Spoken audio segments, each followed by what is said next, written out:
Доброе утро, Якутия! Начинаем новый рабочий день. С вами Руслан Ачиров. И Вероника Тамтосова. И сегодня в нашем утреннем эфире, смотрите, мы вам покажем котов-будильников, а также кошачьи американские горки, торжественное вручение паспортов в центре «Мои документы». Поговорим на эту тему. Познакомимся с знаменательными событиями 10-го июня и сделаем зарядку на уличных тренажерах. Обсудим Международный ветеринарный форум в Якутске и поговорим о солнечном ударе. Познакомимся с программой фестиваля «Книжный ветер» и посетим завораживающий японский пруд Моне. Ну а также подведем итоги нашей ювелирной игры и узнаем, кто станет обладателем талисмана успеха от Керга. Ну, Я думаю, все этого точно ждали. Когда же, когда? Ну, а для того, чтобы ваше утро было полноценным, подписывайтесь на наш телеграм-канал «Утро Якутии», ну, а также на нашу группу в мессенджере Макс. И будьте Ну и, конечно, самая важная информация на сегодняшнее утро. Будет дальше дождь в Якутске или нет? Итак, узнаем об этом тоже прямо сейчас. По сведениям якутского УГМС, на территории республики, на западе, в центре, на юге, востоке дожди. Местами ливни, грозы, на северо-востоке небольшой дождь, ночью с мокрым снегом.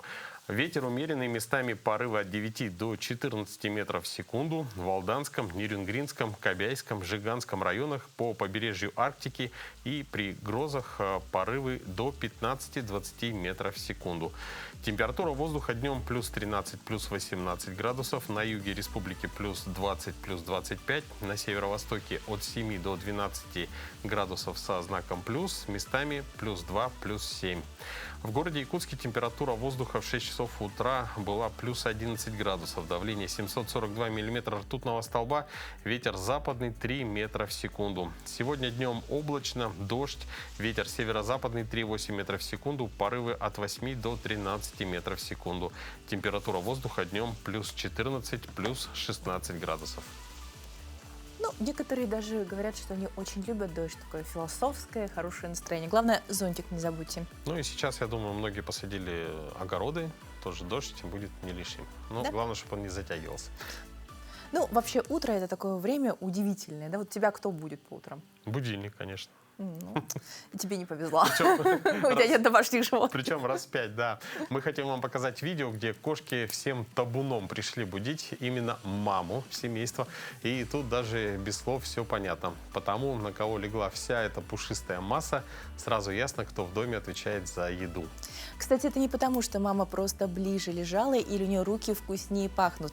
Зоопсихологи объясняют это просто. Кошки – существа предсказуемые, они любят ритуалы, и они четко запоминают, кто является главным диспетчером по кормлению. Тот, кто чаще всего насыпает корм, для них становится ключевым человеком в иерархии, и будить будут именно его. С папой можно играть, а на папиной куртке можно спать, но за едой строго к маме. К тому же кошки прекрасно чувствуют распорядок дня. Они знают, как только мама открыла глаза, через 5 минут будет завтрак.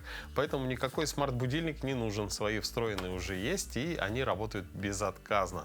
Но вообще каждое утро любого кошатника выглядит примерно так. А как выглядит ваше утро? Можете с нами поделиться также в мессенджерах Макс или телеграм-канале, написать, что мое утро начинается вот так. Слушай, ну мне кажется, если бы у меня был такой будильник, я бы вообще все проспал бы. Ну что, спи дальше. Это Да, тепло, да, да. хорошо и уютно. Вот согрели, придавили. В общем, замечательно. Но мы продолжаем тему пушистых развлечений.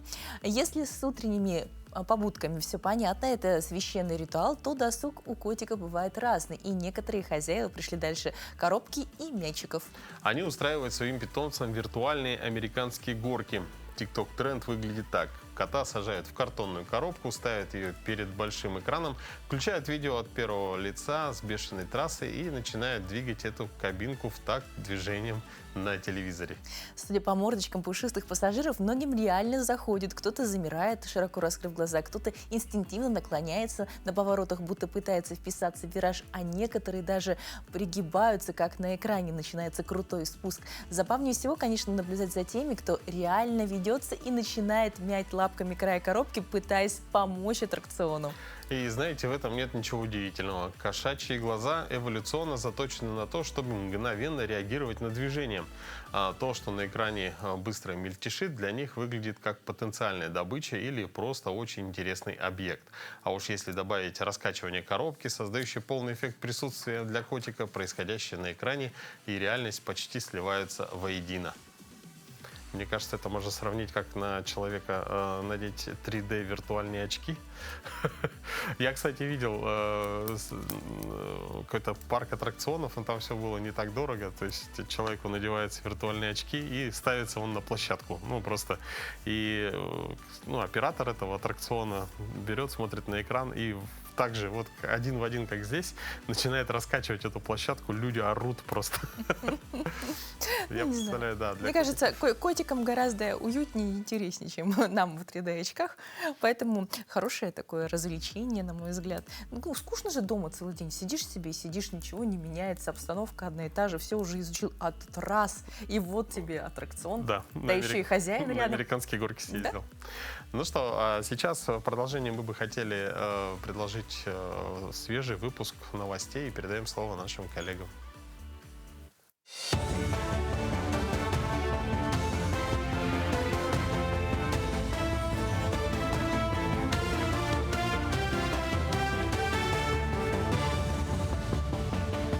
Доброе утро, коллеги. Далее блок новостей. Депутаты и член Комитета Совета Федерации по науке, образованию и культуре Айрат Гибаддинов внесли в Госдуму законопроект о введении дополнительных мер поддержки семей, воспитывающих 3 и более детей. Соответствующий документ опубликовали в электронной базе Палаты накануне. Авторы инициативы предлагают изменить статью 241 Федерального закона об отходах производства и потребления. Инициатива направлена на частичный или полный возврат утилизированного сбора при покупке автомобилей для таких семей, в том числе для детей до 18 и до 23 лет при очном обучении в образовательной организации. Согласно авторам инициативы, принятие поправок повысит уровень социальной защиты многодетных и может оказать положительное влияние на демографические показатели страны. Правительство страны выделяет почти 5 миллиардов рублей на закупку систем непрерывного мониторинга глюкозы для детей, подростков и беременных с сахарным диабетом. Об этом заявил на оперативном совещании со своими заместителями премьер-министр страны Михаил Мишустин. Такие системы позволяют круглосуточно отслеживать уровень сахара в крови, а также вовремя реагировать на его колебания. Это финансирование поможет приобрести порядка 270 тысяч систем мониторинга и своевременно обеспечить ими более 50 тысяч детей, а также десятки тысяч будущих мам. В этом году планируется получение разрешения на применение сразу 2 вакцин от глиобластомы. Об этом сообщила руководитель Федерального медико-биологического агентства Вероника Скворцова. Первая вакцина будет пептидная, она будет называться глиопепт. В конце года агентство получит и разрешение и на МРНК-вакцину от глиобластомы Глиорна. В ноябре там заявляли о завершающей стадии доклинических исследований вакцин против этого заболевания.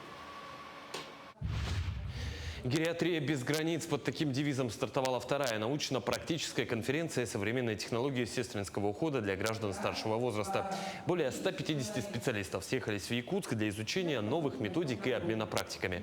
В рамках конференции провели мастер-классы по социальному проектированию, психологической самопомощи и правильному поднятию пациентов.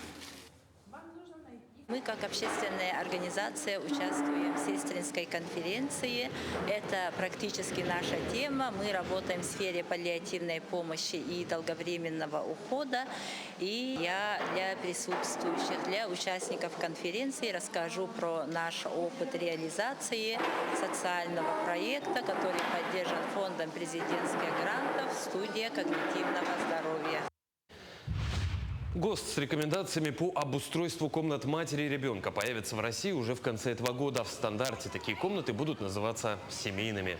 Напомню, ранее Минтранс России утвердил единый стандарт комнат матери и ребенка в детских игровых зонах на объектах транспортной инфраструктуры. В поселке Матта Мегино-Кангаласского района накануне состоялось открытие нового социально-геронтологического центра. В этот день в 4 регионах страны были открыты сразу 6 новых социальных объектов. Дом-интернат общей площадью в 5000 квадратных метров, рассчитан на 51 место, обеспечен всем необходимым для комфортного проживания пожилых и людей с инвалидностью.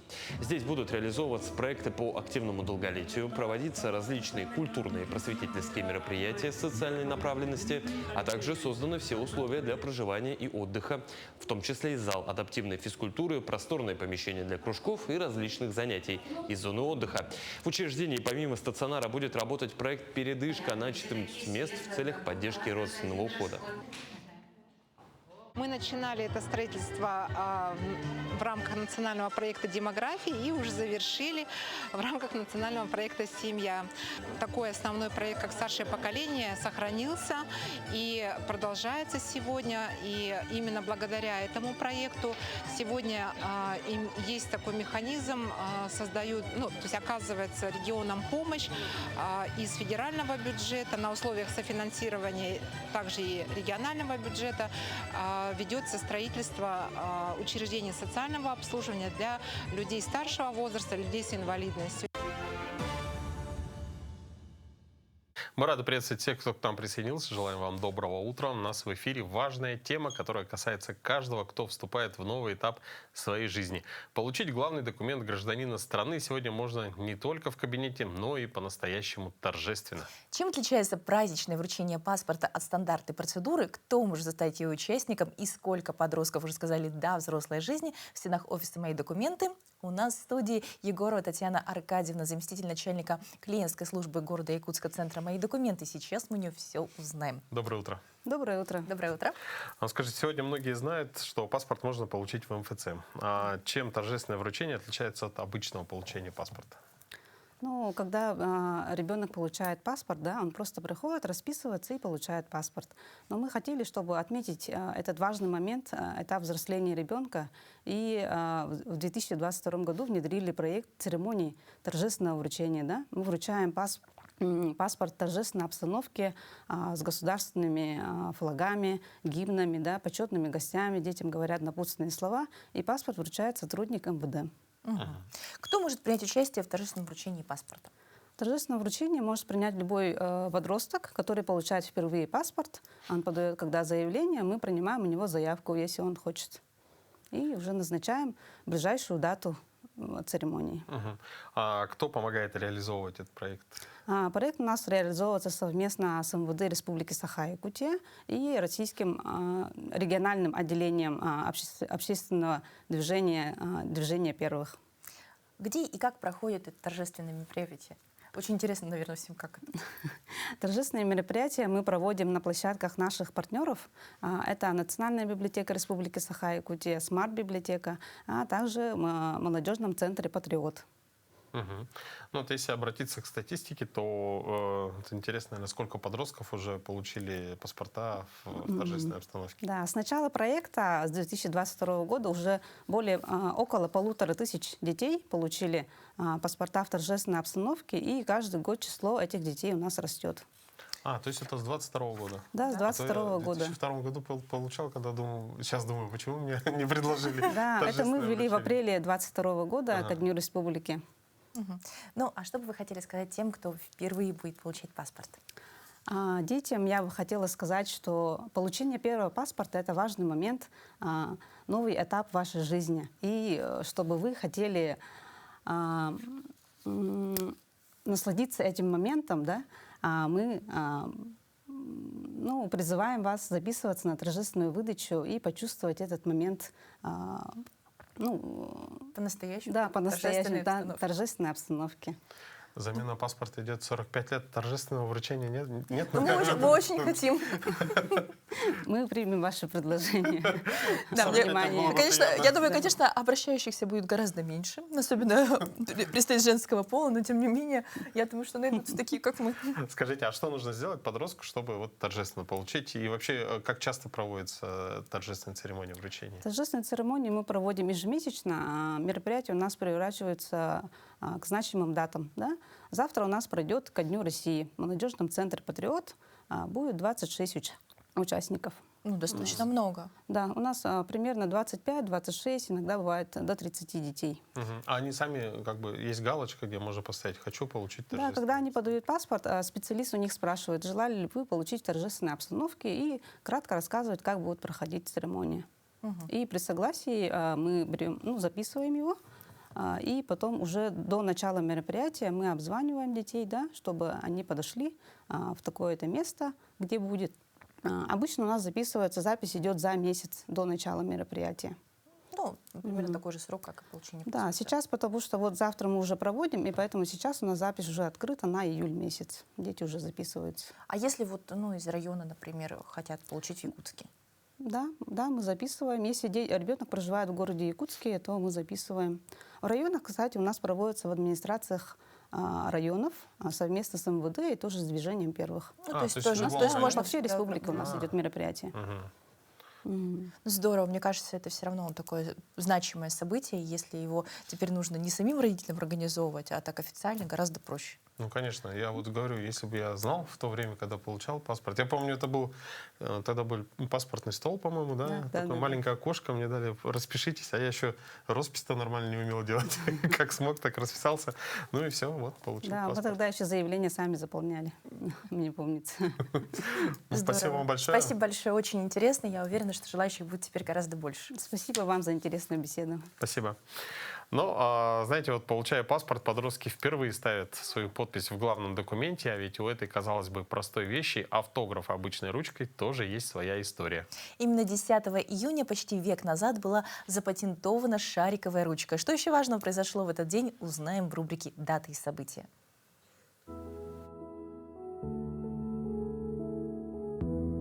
На календаре 10 июня. Сегодня Всемирный день мороженого. Всемирный день модерна. По народному календарю Никита Гусятник.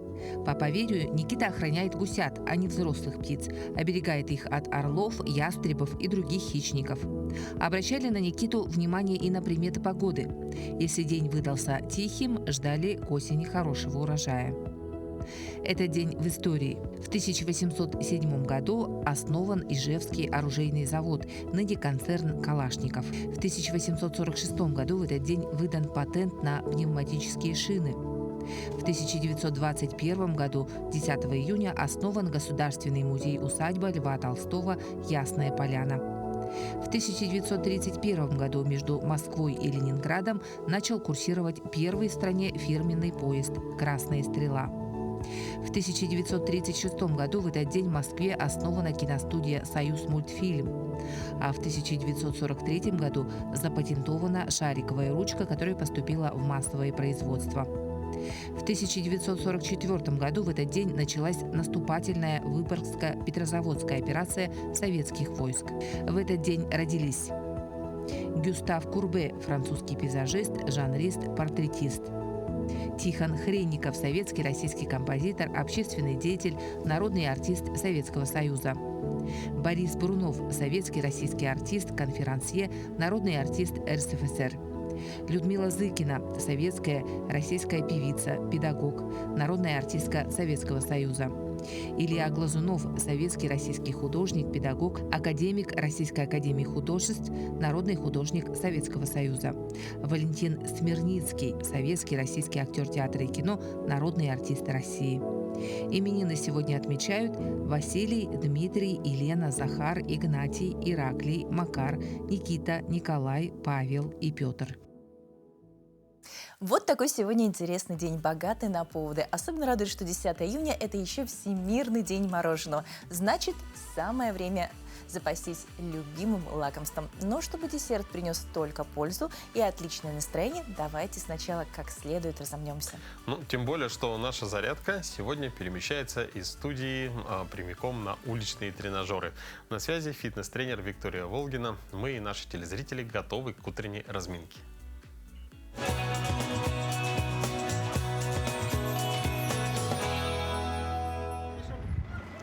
Следующий тренажер на воркаут-площадке – это скамья для жима от груди. Это хороший тренажер для проработки грудных мышц. На каждом тренажере мы можем выбрать вес по уровню физической подготовки. На данном тренажере у нас идет градация от 1 до 10. Внизу находится ключик, который откручивается, и тренажер мы начинаем подтягивать наш утяжелитель. Выбираем, допустим, цифру 5, зафиксировали, подкрутили ключик для укрепления веса, и наш вес не болтается. Соответственно, у нас средний вес отягощения. В этом тренажере важно соблюдать 3 точки опоры. Это ягодица, ягодичная область, стопы и лопатки. Беремся за поручни, локти четко направлены вниз, локти 90 градусов, спина слегка имеет прогиб в поясничном отделе. Делаем вдох. На выдохе мы вытягиваем руки вверх. На вдохе мы тянем руки вниз. То есть выполняем жим от груди. Вдох, на выдохе выполнили жим. Но работаем не только руками, здесь работает весь корпус, поэтому у нас есть 3 точки опоры. Это ягодичная область, стопы и лопаточная область. Выдох. Выполняем 15 повторений по 3 подхода. Еще 4, 3, 2, 1.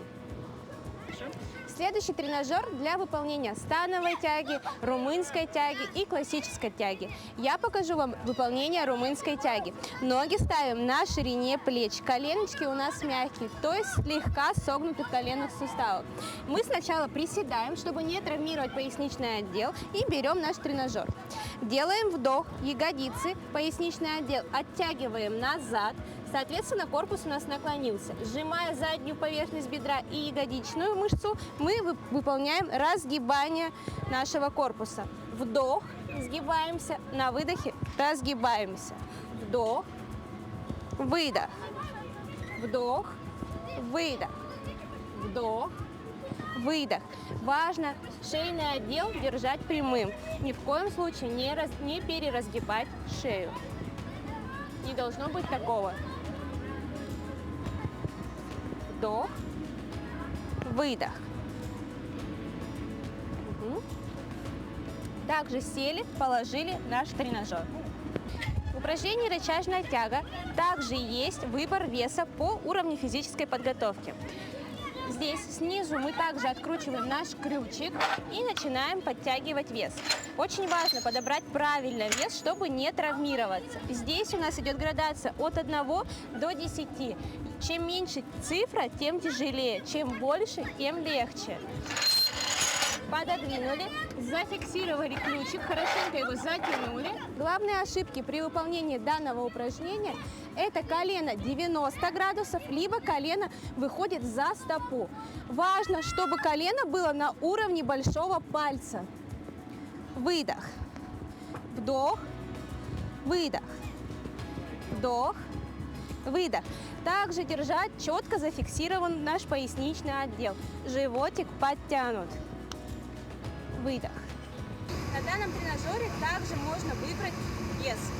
Также мы откручиваем наш ключик и начинаем подтягивать вес. Чем ближе к десятке, тем тяжелее. Чем меньше вес, чем меньше цифра, тем легче. И зафиксировали.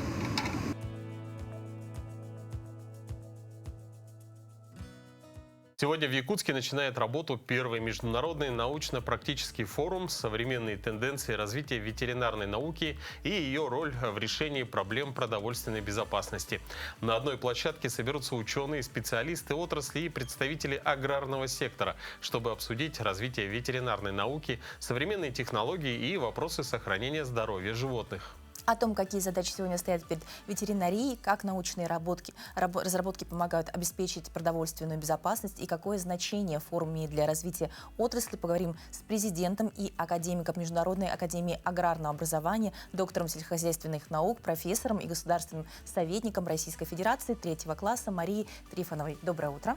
Доброе утро. Доброе утро. Мария Федотовна, вы приехали в Якутск на форум. Какие впечатления от республики и от города? Ну, впечатление, во-первых, это было первое мое посещение, это было лет 25 тому назад. Это была одна республика. Показали мне республику очень широко. Повстречалась с учеными, преподавателями, жителями Якутии. И, конечно, было очень хорошее впечатление, что в столь резких почвенно-климатических условиях мороз не пугает народ.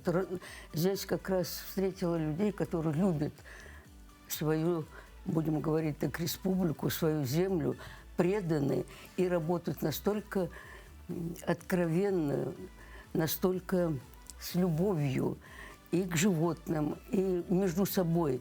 И это, конечно, очень впечатляло. И такое вот отношение позволило в республике иметь свое высшее учебное аграрное заведение, где тоже учится молодежь, которая родилась выросла и на генном уровне несет все самое лучшее своих предков. Только при таком отношении, при таком состоянии и может вот так развиваться наша страна, наша республика и иметь такие хорошие результаты. Ну, вообще, вот форум посвящен современным тенденциям ветеринарной науки. Какие изменения в этой сфере появились сейчас и, на ваш взгляд, самые важные? Вы знаете, изменения и в организации научных исследований, серьезные изменения у специалистов, выпускников этого учебного заведения. Вы знаете, я встречалась уже за это короткое время с ветеринарными врачами, которые сейчас проходят здесь встречу. И интересно, что в рамках международного форума участвуют врачи ветеринарной практики, управленцы всей республики. И они как раз доказывают, что они знают свое дело, они любят животных, они понимают, что ветеринарный врач лечит человечество. Если врач лечит человека, то они человечество. И они понимают, что настолько взаимозависимость человека, животного и природы, ведь все, что мы употребляем с вами за столом, мы получаем от животных. А животные это берут из растений, из тех условий, в которых они тоже живут и развиваются. И вы знаете, что приятно, ведь почему и выбрали именно эту территорию, самую большую в мире и самую большую, одну из самых больших в Российской Федерации. Здесь как раз ветеринарные врачи, специалисты, выпускники, а здесь, наверное, около 90% это те, которые здесь получили образование. Здесь видят своих животных, с которыми они с детства бегают, растут, живут и понимают, что если животные здоровы, то и пища, которая к нам попадает, тоже влияет положительно на наш организм. Ведь здесь, в республике, впервые доказали и провели работу по излечению и уничтожению таких серьезных заболеваний, как бруцеллез, туберкулез, лейкоз. Это же очень важно. И, конечно, думали, а получится ли вот такой большой форум, получится ли активное участие ученых не только республики. И, вы знаете, было очень приятно, в данном форуме участвуют ученые, практики 10 государств. 10 государств. Это тоже очень важно. Это значимо, да, очень. Скажите, на ваш взгляд, чем сегодня привлекает профессия ветеринара молодых людей, молодых специалистов?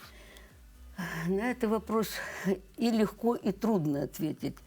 Ребенок, который вырос в семье специалиста, где был ветеринарный врач, конечно, он уже пропитан и знает, что врач это действительно лечит. Врач это от которого зависит здоровье животного. И он, общаясь, и понимает, ведь врачи, если врач грамотный, он может проконсультировать и человека, заболевшим той или другой болезнью. Это действительно люди широкого профиля. И эти дети уже видят, что если его папа, врач, лечит животного и понимает, что надо животному, как помочь, он, конечно, влюблен уже в эту профессию. И он будет, это продолжатель традиции семейного врача, ветеринарного врача. Ну, здорово, что это уже такое в семейные какие-то традиции перешло. Но вот у нас традиция — это оленеводство, это якутские лошади. Как в современной действительности ветеринария помогает именно в северных условиях сохранять здоровье животных? Вы знаете, животных сохранять в северных условиях, безусловно, это не только в северных. Вообще сохранить генофонд – это проблема из проблем. Причем за годы, когда шли изменения в сельском хозяйстве, когда Запад на нас стал влиять и вмешиваться во все дела, то сохранить животного привезли очень много зарубежных животных. Тех, которых привезли сюда, то, конечно, при спаривании получить сразу стойкие животные. Это мы много животных потеряли не только в республике, и в мире также. И вы знаете, и хорошо, что здесь с привлечением ученых, ветеринаров, зоотехников, с других. Здесь даже работает Амирханов, академик Российской академии наук, занимаясь вопросами сохранения генофонда, отбирает лучших производителей, лучших самок, спаривает и получает уже адаптированных к этим условиям молодое поколение животных. Таким образом уже и идет сохранение генофонда и северных домашних животных, и коров, и лошадей, потому что привезенные сюда, чтобы они адаптировались, чтобы они могли привыкнуть к этому резкому изменению температуры в этих условиях, ведь питание совсем, растительные объекты содержат другого содержания и более богатой и специфической для этого зоны. Конечно, здесь нужно своих спаривать и не возить из Америки или другой страны и думать, что тут будет уже самое лучшее. И сейчас здесь, в Якутии, я встречалась с президентом академии, Якутской академии, и эта проблема успешно начинает решаться в республике. И это очень хорошо. Здесь вот своих спаривают и выращивают, размножают животных. И таким образом уверены ученые и практики, что животный мир Якутии, он будет и сохранен, и преувеличен. Спасибо вам большое за беседу и желаем отличного проведения форума, который стартует уже сегодня. И желаем всего самого наилучшего. Да, спасибо вам за внимание. Спасибо. Мы говорили в том числе о том, как сохранить здоровье животных в наших непростых условиях, но сегодняшнее якутское лето ставит перед нами и другую задачу – как сберечь здоровье свое. Солнце сейчас ласковое, но коварное. В рубрике «Мой доктор» говорим о серьезной летней угрозе – солнечном ударе. Как распознать и что делать?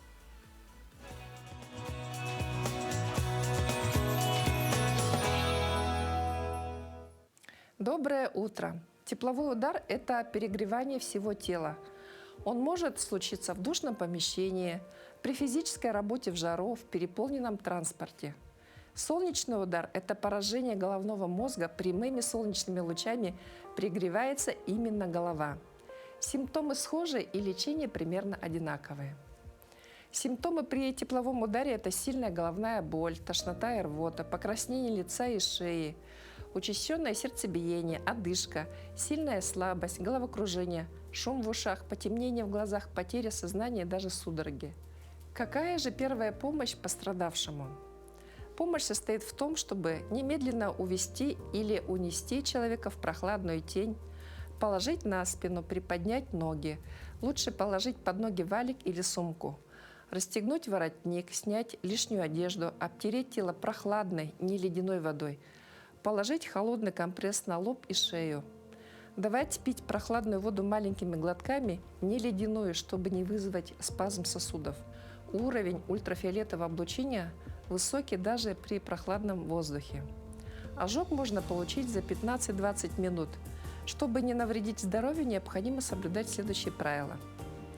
Не находиться под прямыми солнечными лучами с 11 до 16 часов. Обязательно носить головной убор, панаму, кепку, светлую шляпу. Одежда должна быть светлая, из натуральных тканей, закрывающая с плечи и спину. Использовать надо солнцезащитный крем с SPF не менее 30-50.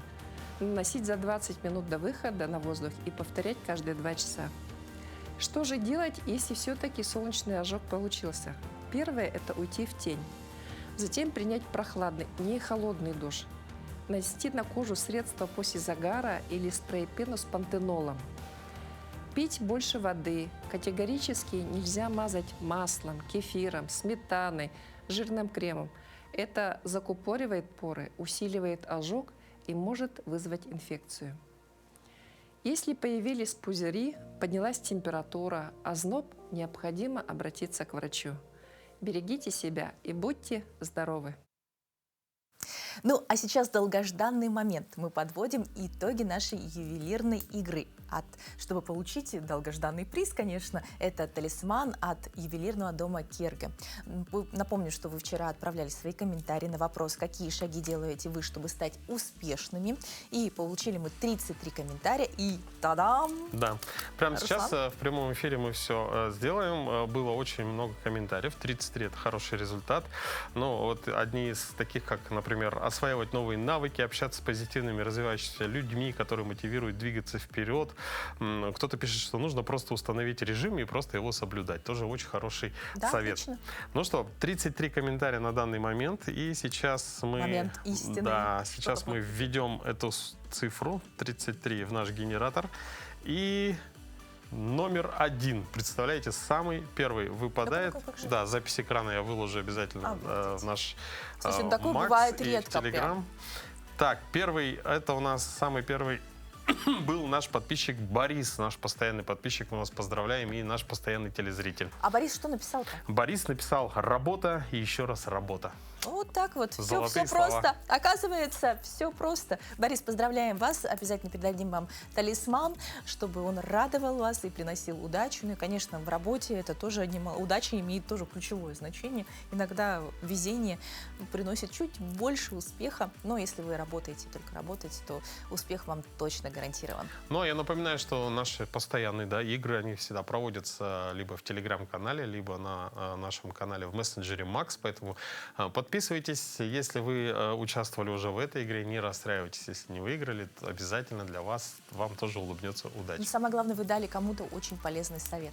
Да, что и главное, сами проговорили, Да, прописали. и сами проговорили, значит, все сбудется. Ну, вообще, всегда вот хочется, чтобы мечты сбывались. И вот если вы мечтали о яблоневом саду, то как раз следующий сюжет будет именно для вас. В прошлом году в нашей постоянной рубрике «Сад-огород» рассказывали, как посадить яблони. Самое время о них вспомнить. Оценить их состояние после зимы, задуматься, как правильно рассадить, и тогда мечта о прогулках в своем саду может стать реальностью.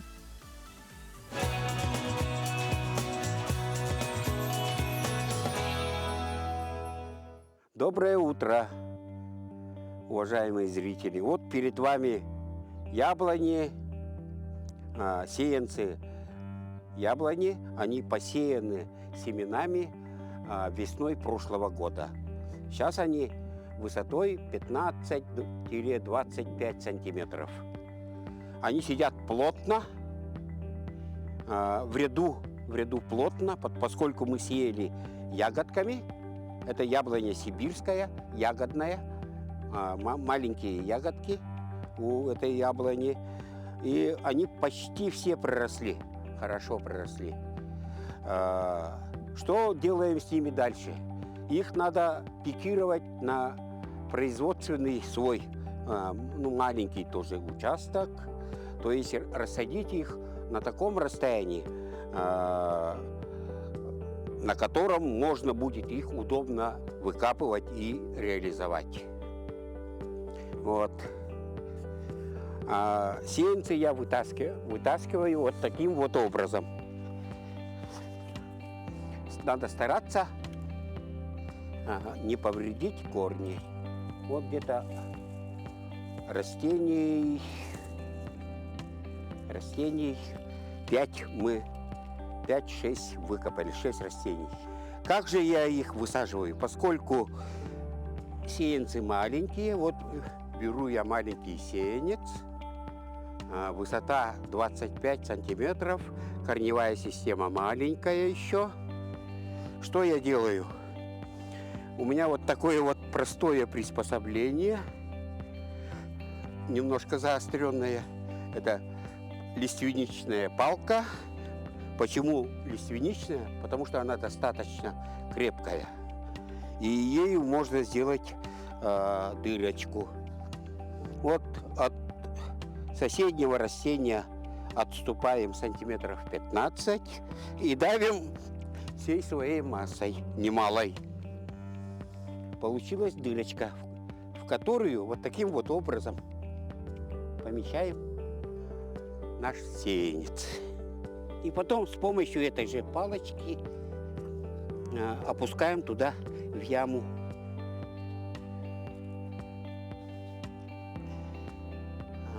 землю, чтобы был контакт почвы с корневой системой. Вот и все. Сеянец посажен. Посадим для наглядности и еще один.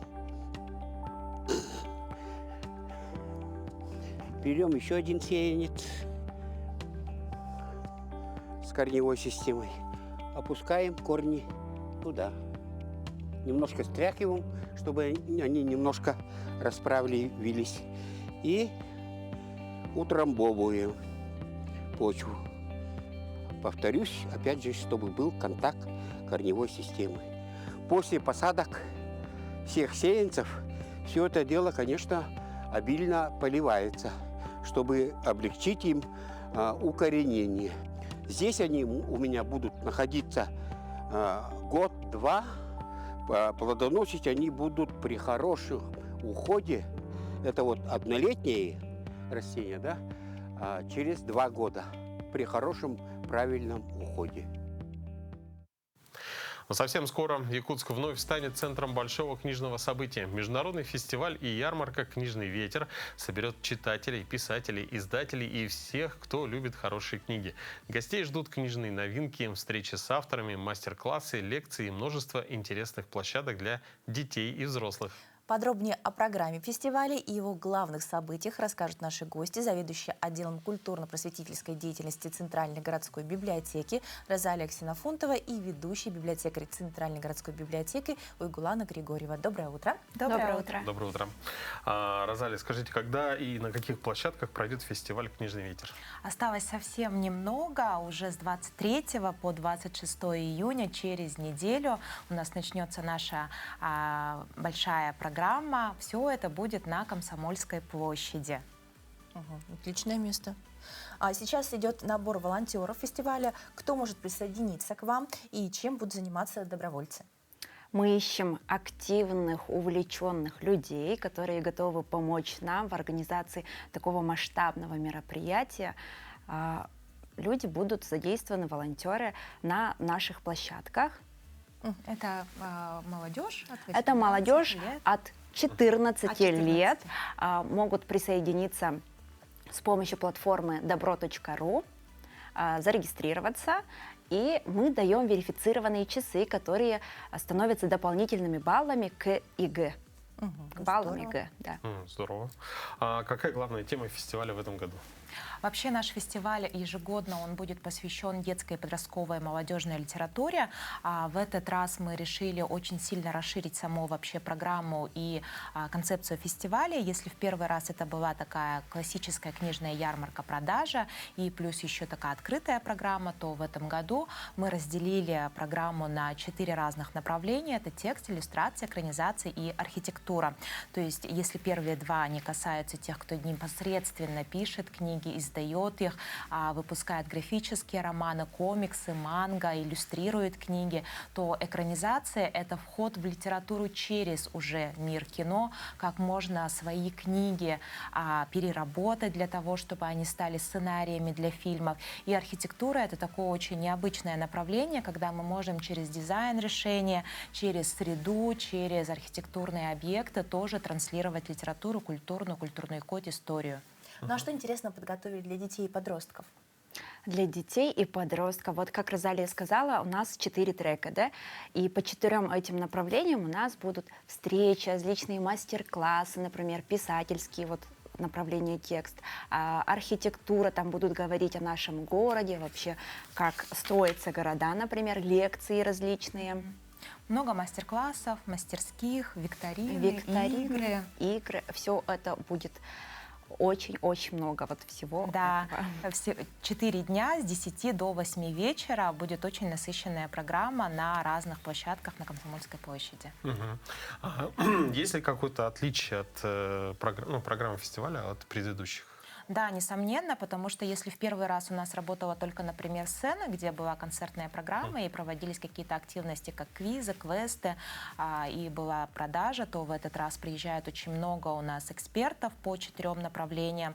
Мы ожидаем больших писателей нашей страны, кинопродюсеров, киносценаристов, это и архитекторы, которые строили очень большие культурные объекты по нашей стране.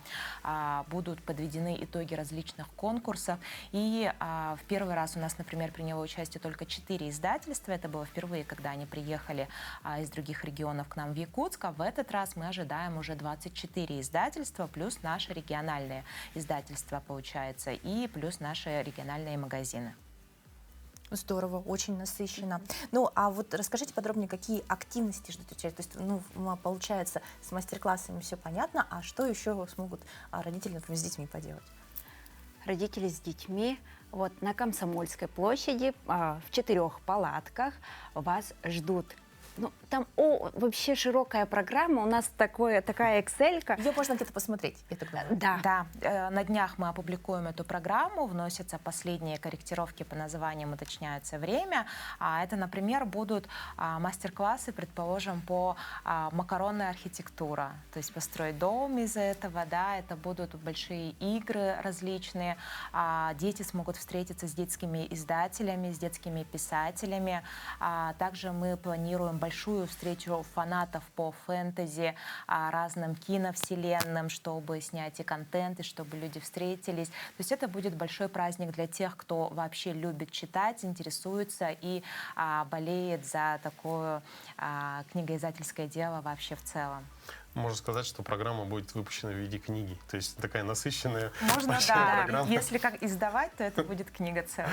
Скажите, а какие известные гости и авторы примут участие в фестивале? И будет ли возможность у участников встретиться с ними лично? Да, конечно. Например, по направлению экранизации к нам приедет Алексей Гравицкий. Это киносценарист, кинопродюсер, человек, который работал над такими фильмами, как «Онегин», «Домовенок Кузя», по «Чикатило». Да, это человек, который знает не понаслышке, как экранизируются классические произведения русской литературы и сможет как раз-таки сказать о том, как можно войти в мир кино современным писателям. Это у нас руководитель самый известный на данный момент мастерской для писателей Сергея Лукьяненко Андрей, Николай Калиниченко. Также это будут у нас председатель Союза литераторов приедет, известные архитекторы, которые строили, предположим, библиотеку в Татарстане, по Дальнему Востоку культурные объекты Михаил Микадзе. И больше у нас 40 разных экспертов приедет вообще в город Якутск. Ну, многие ждут, конечно, ярмарку, да, чтобы приобрести для себя какие-нибудь интересные издания. Что необычного и интересного будет? Вот 24 издательства.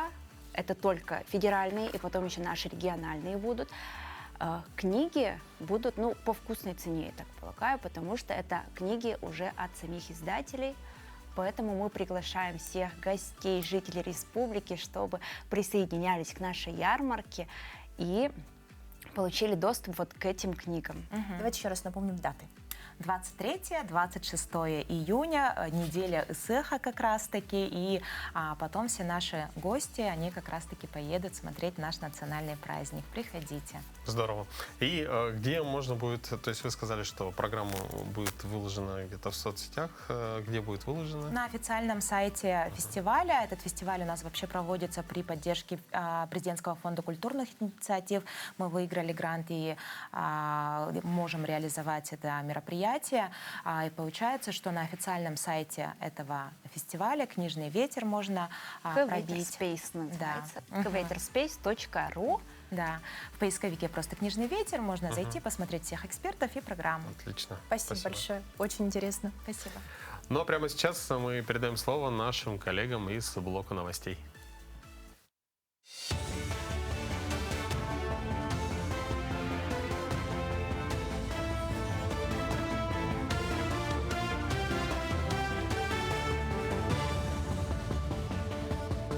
Мы продолжаем рассказывать о самых заметных событиях в республике, стране и мире. В Якутии продолжается активное возведение образовательных учреждений. При этом ввод ряда ключевых объектов запланирован уже на этот год. В частности, к открытию готовится новая школа на 450 мест в Тунтарском районе и современное учебное здание в Намцах. Несмотря на то, что в целом строительные работы в республике идут в плановом режиме, по некоторым объектам возникают вопросы. Так, например, в ходе проверки школы на 350 мест в Чульмане в Нерюнгринском районе был выявлен ряд недочетов, которые подрядчикам поручено устранить в кратчайшие сроки. Аналогичные замечания к качеству работ возникли и на строительной площадке первой школы в Якутске. Да, есть замечания, значит, со стороны Управления государственного жилищного надзора в адрес Генеральной подрядной организации. При этом Дмитрием Дмитриевичем Садовниковым поручено до 20 июня полностью устранить выданные замечания и завершить там работы. Сейчас вот коллеги заканчивают сезонные работы. Да, зимой это было невозможно сделать, так как климатические условия не позволяли. Это, в частности, работы по благоустройству, по заделке стыков фасадов самой школы. И эти работы в планах у нас завершить полностью к 20 числу, как вы слышали.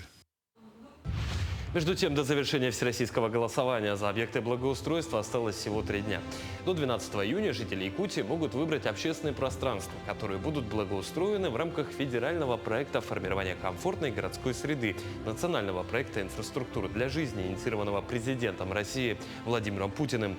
На сегодня свой выбор сделали уже 92 726 человек.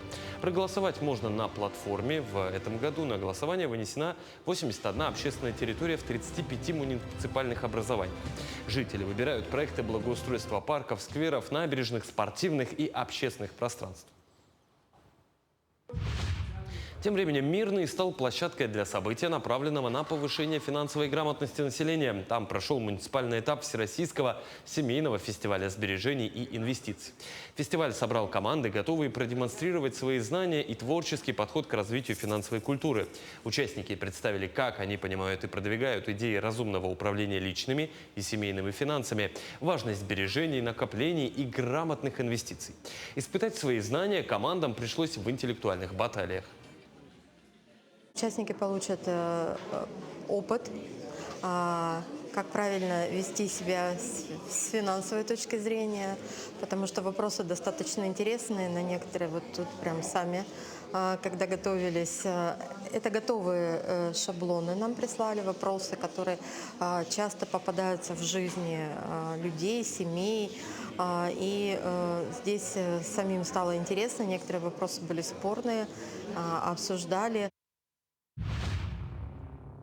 Для защиты от комаров лучше всего использовать фумигаторы-испарители, содержащие парализующие насекомых вещества, а не спирали, ультразвуковые средства или ароматические свечи, выяснили ученые. По их мнению, электронные нагреватели создавали вокруг себя невидимый купол. Комары в нем либо не могли найти жертву, либо погибали еще на подлете. Дымные же спирали, ароматические свечи и ультразвуковые пищалки комаров отпугивали значительно слабее или вообще не работали. В Черопчинском районе в селе Тея в рамках федерального проекта «Территория Ботуров» прошло улусное соревнование по национальным видам спорта. Проект «Территория Ботуров» направлен на развитие молодежи сельской местности путем продвижения национальных видов спорта. Его автором является многодетная мама Зинаида Дичковская. В рамках этого проекта была обустроена площадка, помост для хапсагая, оборудование для прыжков через нарты, стрельбы из лука, стена Коркина и площадка для настольных национальных игр. Всего в соревновании приняли участие 50 детей из 7 слегов. Там все. Хорошего дня и оставайтесь на нашем телеканале. Но мы продолжаем делиться не только хорошими новостями, но и прекрасными кадрами. В Японии есть настоящий пруд Мане. Красивейшее место, как с картинки, расположенное в префектуре Гифу. Пруд располагается тем, что очень напоминает серию работ кувшинки Клода Мане. Кристально чистая вода, карпы, кои и цветущие кувшинки создают удивительный пейзаж, который выглядит как ожившая картина. Примечательно, что еще несколько лет назад это был просто безымянный заброшенный ирригационный пруд, который который не тянул название туристической достопримечательности. Все изменилось, когда за водоем взялся владелец соседнего цветочного парка. Он расчистил пруд от мусора, наполнил чистой водой, посадил кувшинки и запустил карпа в кои. А в 2015 году фотографии попали в интернет, и люди моментально окрестили его прудом Мане.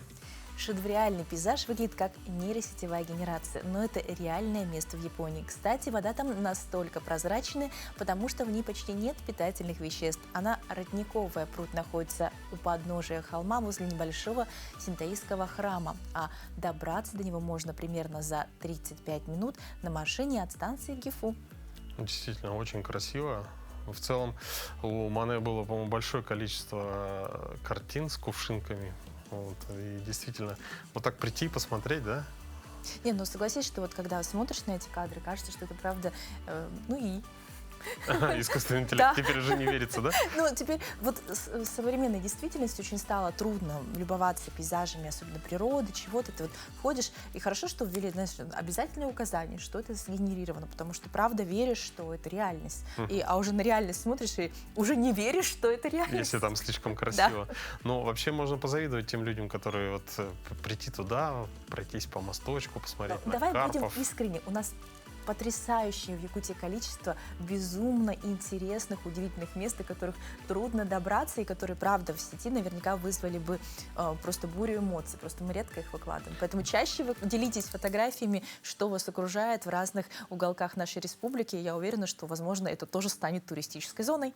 Да, но самое главное, когда выезжаете, допустим, на природу, никогда не оставляйте мусор, всегда выбирайте его за собой. То есть вы привезли гораздо больше в пакетах, да, почему бы гораздо меньше просто не довести до мусорного бака? Да, да, обязательно, потому что, вот как сказали, что пруд пришлось расчистить, то есть он не был достопримечательностью в связи с видом. Ну, вообще желаем всем еще раз доброго утра.